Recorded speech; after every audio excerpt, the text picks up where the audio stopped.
To me, holiday design should have warmth. Warmth conveyed through candles. It should have joy. Joy to me is food. And it should have a lot of beautiful, beautiful decor. Welcome to my home on the Upper West Side. I'm Anjali with Anjali Pollack Design. This is my family home that I share with my husband Michael and my two boys, Damien and Zachary, who are teenagers, and this little fellow Dash. When thinking about holiday design, you have to be quite deliberate because what you design for the holidays, of course, has to naturally fit in with what you already have going on in your home. This area of the apartment we call the piano nook for obvious reasons. We put the tree here, one, because it's a nice open space, and two, because it's just off the dining room and you can enjoy the view of the tree at every meal. When putting together my Christmas tree, I've always tried to create memories for my family. Every year when I open up the boxes, it reminds me of stages of life that Michael and I and the boys have been through together. When my kids were little, I would read to them in bed every night. One of the books we read so many times was Goodnight Moon. This ornament I bought at More and More Antiques on the Upper West Side, and to me it was exactly Goodnight Moon. My boys both had passports from when they were 3 months old and have traveled all over the world. They are very, very lucky. This has been a home that has been so good to us, and we appreciate so much the warmth of those memories.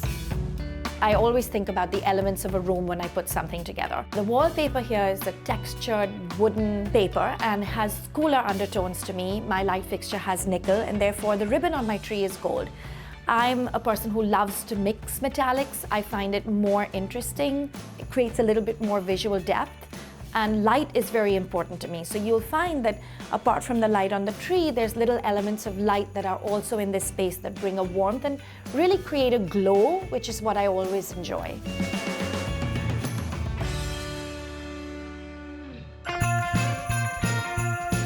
When people walk into the dining room, I want them to feel like the party has already begun, and that's what I hope the decor reflects. You'll see that there are subtle elements in the holiday decor that reflect back to what's already in the room. I like warm, soft light that creates glow throughout a room. So you'll see there's alabaster here, alabaster on the sconces there. I also use that a lot in my table decor. So you'll see little crystal candles on each person's place setting. The mixed metals that are throughout my apartment are also brought back with the ornaments and the table runner. I have a minor tabletop obsession. This year I'm doing table for the holidays in teal, sea foams and greens. I'm very drawn to jewel tones and I love flowers. So there's always flowers in everything that I do. Each of my guests is layered beginning with the mixed metals. So I have a silver sequined placemat and then a dull gold charger, a white plate with a platinum detail, sea foam napkin ring, and then wine glass paired with a water glass. But why just one water glass? The water glasses are alternated, one with flowers and one with stripes. Similarly, we've alternated the little packages on each person's side with gold and silver. If you think that there might be gifts inside, you'll just have to come to dinner to find out. My philosophy is that the home should tell a story of a life well lived. And there is no better time to create joyful memories than the holidays. Thank you for joining me today.